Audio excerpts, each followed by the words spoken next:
lagi dalam video pembelajaran online ya, masih dengan saya Yudi Antariksa, Master of Science in Human Resource Management. Jadi dalam video kali ini kita kemudian akan juga membahas mengenai bagaimana menyusun skala remunerasi dan evaluasi jabatan dengan menggunakan metode analitik ya, berdasarkan metode point factors. Sering dikenal juga dengan Hay point factors karena lazim digunakan oleh perusahaan-perusahaan konsultan seperti Hay ya. Hay itu perusahaan konsultan mengenai remunerasi. Nah, ini merupakan bagian dari tahapan yang lebih analitik ya dibanding metode sebelumnya yang non analitik, yang sederhana, yang praktikal. Kalau metode ini memang agak lebih kompleks. Nah, mari coba kita bahas Mas ya, Mbak-mbak ya. Jadi pertama ketika Anda mau menggunakan metode analitik dengan menggunakan compensable factors ya, atau Hay compensable factors ya. Hay itu tulisannya seperti ini Mas ya, Hay compensable factors.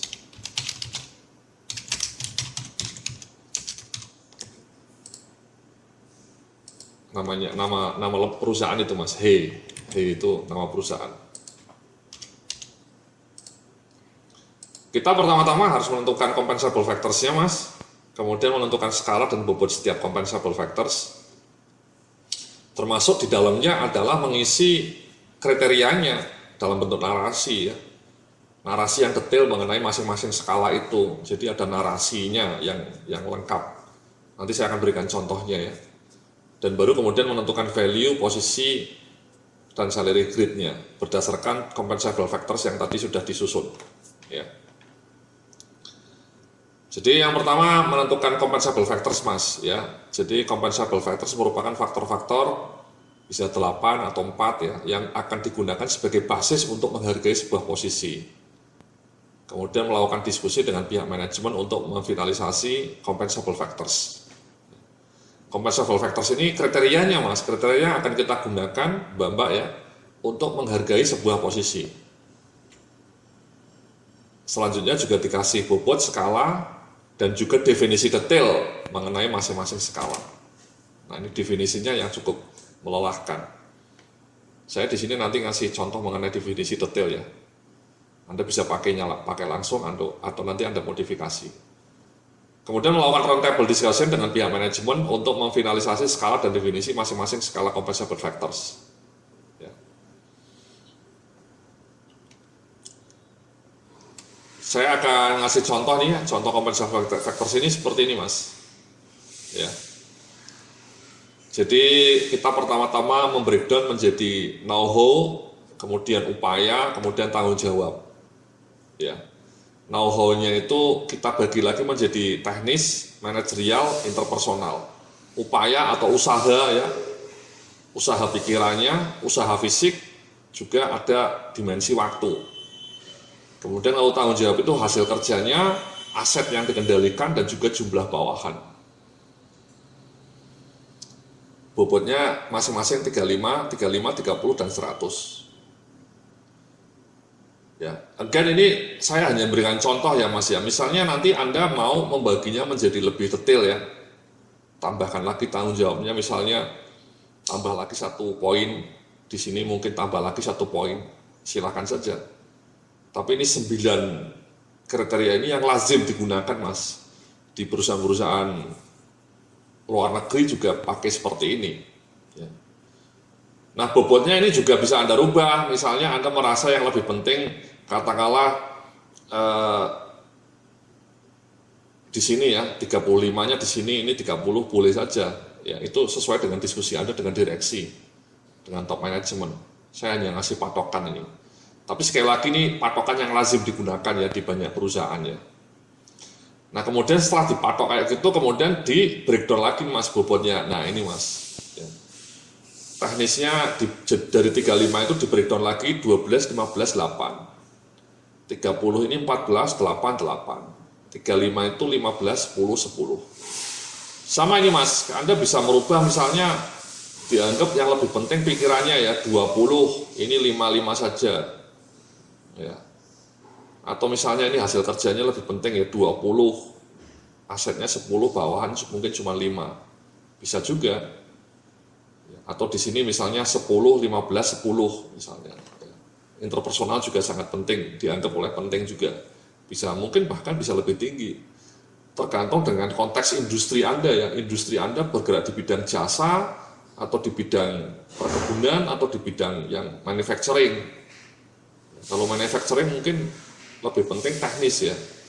Tapi kalau Anda perusahaannya bergerak di bidang jasa kayak perbankan misalnya, ya mungkin interpersonal lebih tinggi ya, bobotnya ya, bisa 10. Seperti ini Mas, ya. Nah setelah itu kemudian saya cantumkan ini ya, keterampilan know-how itu tadi ya, keterampilan pengetahuan yang diperlukan bagi pelaksanaan tugas secara memuaskan. 3 subfaktornya tadi, keterampilan teknis, kemampuan manajerial, keterampilan interpersonal. Kalau upaya effort, upaya adalah penggunaan keterampilan keahlian dalam rangka menyelesaikan masalah pekerjaan untuk menghasilkan suatu keputusan atau solusi. 3 subfaktor yang dicakup dalam aspek ini adalah mendayagunakan analisa dan wawasan berpikir ya, thinking skills. Yang kedua, kekuatan fisiknya. Yang ketiga, dalam batas waktu ya, ada dimensi waktunya ya. Kecepatan itu penting juga. Ya, jangan terlambat. Dan yang terakhir, faktor ini mengukur kontribusi atau dampak dari satu posisi terhadap jalannya proses, keamanan aset, maupun supervisi bawahan. Hal ini bisa dilihat dari kemungkinan keuntungan atau kerugian yang akan dihasilkan dari pelaksanaan pekerjaan, dihubungkan dengan ruang lingkup atau batasan wewenang pemegang jabatan. 3 subfaktornya tadi ya, ada hasil kerja, ada tanggung jawab, dan ada supervisi. Ya. Jadi 3 elemen ini yang kemudian nanti di breakdown definisinya ya seperti apa, ini saya mau kasih contoh ya. Skala compensable factor itu seperti ini Mas ya. Ini nanti bisa Anda download Mas ya, materi ini bisa Anda download file ini ya, file compensable factors ini ya. Jadi tadi ya bobotnya sudah kita berikan ya, kita sepakat misalnya ini ya. Nah itu ekivalen dengan nilai ya, nilainya maksimal 1000 ini ya. Ini ketetapan dalam survei-survei atau misalnya dalam teori remunerasi seperti ini memang ya, ekivalen dengan 1000 ya. Jadi 35 dianggap 350 ekivalen poin ya, nilai yang sebanding 120 150 ini dari 115%, ini 30% jadi 300, di breakdown lagi 140 80 80 ya, karena ini 8%. Kemudian ini 350, 150 karena ini 15%, asetnya 10% jadi 100, bawahan 100. Ya, seperti ini. Nah nanti setelah itu, masing-masing keterampilan, masing-masing dimensi ABC ini di breakdown menjadi skala seperti ini Mas. Nah ini. Ya. Di teknis tadi, ya, subfaktornya teknis, keterampilan teknis ini saya kasih warna. Tadi ingat nilainya kan 100 Mas ya, 120 ya ini ya, 120 merah. Anda bikin kayak gini Mas, ya, bikin persyaratan pendidikan teknis ya, ini karena keterampilan teknis itu berkaitan dengan pendidikan. Kemudian persyaratan pengalaman, ya dimensinya ada 2 ketika kita bicara teknis. Persyaratan pendidikan, persyaratan pengalaman kerja. Pengalaman kerjanya kita breakdown misalnya seperti ini ya. Kemudian persyaratan pendidikannya mulai dari SMP misalnya, SMA, kejuruan ya, D3, diploma, ini S1, ini mungkin master ya. Ini narasi kayak gini ya dibikin Mas. Kalau Anda mau bikin ya lebih bagus ya. Ini saya ngasih contoh, bisa Anda adopsi ya. Anda bisa baca nanti ya.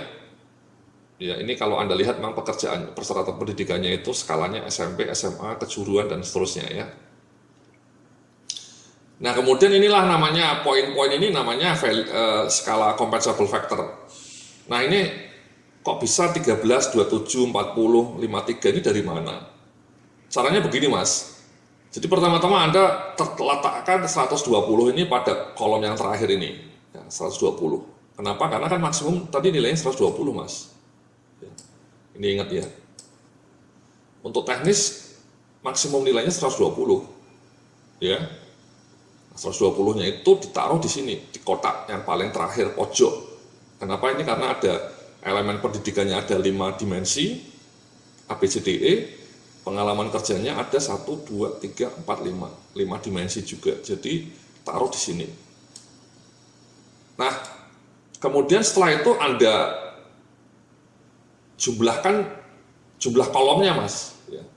Ini karena ada 5 dimensi sehingga jumlah kolomnya kalau kita hitung, cara menghitung kolomnya dari sisi sini, Mas, 1, ya, 1, 2, 3, 4, 5, 6, 7, 8, 9. Sehingga 120 itu harus dibagi 9. Ya. Jadi kalau kita lihat 120 bagi 9, itu ada 13. Kita bulatkan angkanya jadi 13. Nah, 13 itulah yang kemudian jadi interval. Nih, jadi 13, ya, angka pertama 13, kemudian selisihnya 13, 27, ya, dibulatkan 40, 53, 67. Ya, kadang 13, kadang 14, karena tadi dibulatkan ya. Jadi ada yang 13, ada yang 14, tapi kisarannya adalah 13, ya, skalanya, perbedaannya. Sehingga kita geser aja, Mas, 13, kalau kita kasih 13 ya, jatuhnya seperti ini, Mas. Ya. 13, 27, 40, 53, 67. Ya. Kadang 14, kadang 13, supaya pas. Supaya pas ketika nanti dijumlahkan ke sini, ke sini, ke sini, ke sini, totalnya 120. Ini juga kalau Anda hitung 67, 80, 93, 107 ini selisihnya 13.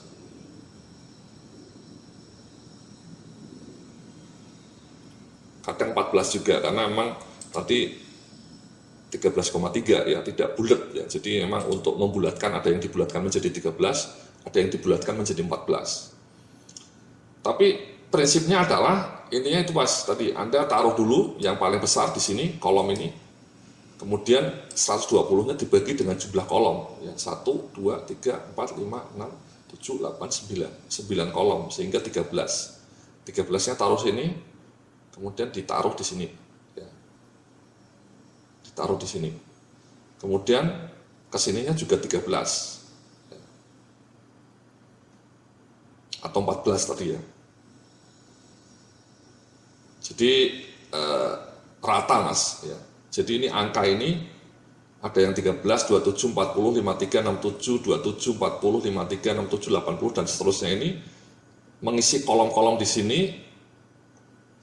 Pembedanya adalah 13 poin, antara 13 sampai 14 poin. Kenapa? Karena 120 dibagi 9 kolom, sehingga jatuhnya 13,3, kalau dibulatkan bisa 13 atau 14. Sehingga muncullah poin-poin itu. Ya, jadi poin-poinnya ini rata, tidak jomplang. Ya, itu yang pertama, Mas, teknis seperti itu ya. Jadi Anda bikin seperti ini, Anda bikin dimensi skalanya pengalamannya ini, kemudian Anda bikin nilai-nilai ini. Ya. Contoh yang kedua misalnya, ini manajerial ya. Manajerial itu kita bagi dimensinya ada E juga, A, B, C, D, E. Di sini kita bagi menjadi 4 tema, D to D, bulanan, annually, dan tahunan, ya makin strategik. Di sininya pekerjaannya hanya simple gitu ya. Di sini ada mulai planning, di sini mulai planning dan leadership. Di D, planning, organizing, leading dan mengarahkan. Ya, beberapa pekerjaan dalam satu divisi. Kalau ini sudah mengendalikan divisi. Ya. Jadi dimensinya ada baik mengenai planningnya maupun berapa jumlah divisi yang dia kendalikan. Ya.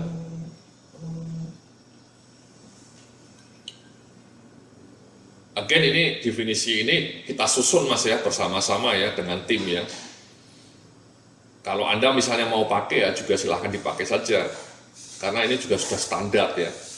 Tapi kalau Anda mau modifikasi ya silahkan. Ini yang memang bikin ininya mungkin bisa dimodifikasi ya, yang lama ya. Nah, kemudian sama mas prosesnya, kenapa ini nilainya 19, 38, 56, 75 ini caranya pertama-tama ini, taruh yang paling maksimal di kolom yang paling terakhir. Yang maksimalnya kan tadi kalau manajerial kalau Anda lihat 150 mas, ya poin maksimalnya manajerial ini 150.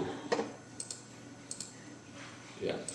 Nah, sudahlah 150 itu ditaruh di paling bawah. Nah, kemudian kita hitung jumlah kolomnya sama 1, 2, 3, 4, 5, 6, 7, 8. 150 kalau dibagi 8 jatuhnya 1875 ya, kalau kita bulatkan 19. Itulah kenapa di sini angkanya 19. Ya. Nah, kemudian kesananya ya 19 mas, ya. 19. Kadang 18, kadang 19 sama ya. Kenapa? Karena tidak bulat. Kadang dibulatkan menjadi 19, kadang dibulatkan menjadi 18. Intinya supaya jatuhnya ketika sampai titik ini 150, tidak 151, tidak 152, tidak 149.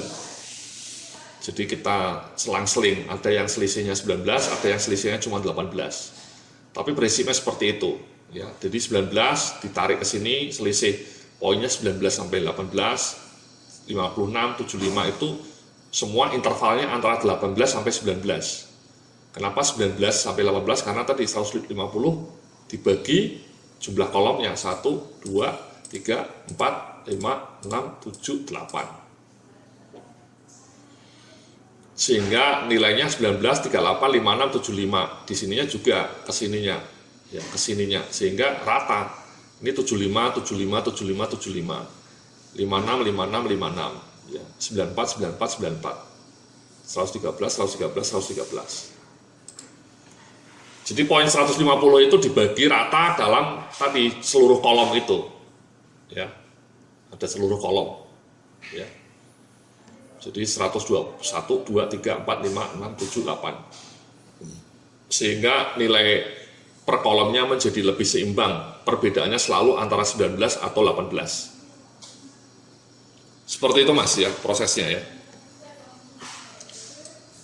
Jadi dua contoh itu ya. Jadi Anda sekali lagi ketika mau menyusun skala compensable factor seperti itu ya. Ditentukan nilai maksimumnya, kemudian dibikin breakdownnya ini. Anda bisa juga bikin cuma 4 atau bahkan sampai F. Di sininya mungkin bisa bikin 3 kolom saja, atau bahkan 5 kolom, ya terserah Anda, bisa ditambahkan lebih kompleks. Otomatis nanti pembagiannya ini menjadi lebih kecil ya, karena kolomnya makin banyak. Tidak masalah ya. Intinya bisa di-adjust sesuai dengan kondisi konteks perusahaan Anda. Tapi ini saya berikan satu referensi dasar bagaimana menyusun compensable factor secara detail. Seperti itu ya. Nanti kita lanjutkan untuk aspek dimensi-dimensi lainnya ya, baik interpersonal maupun mental, fisik, tekanan waktu, dan seterusnya. Terima kasih, sampai jumpa dalam video berikutnya.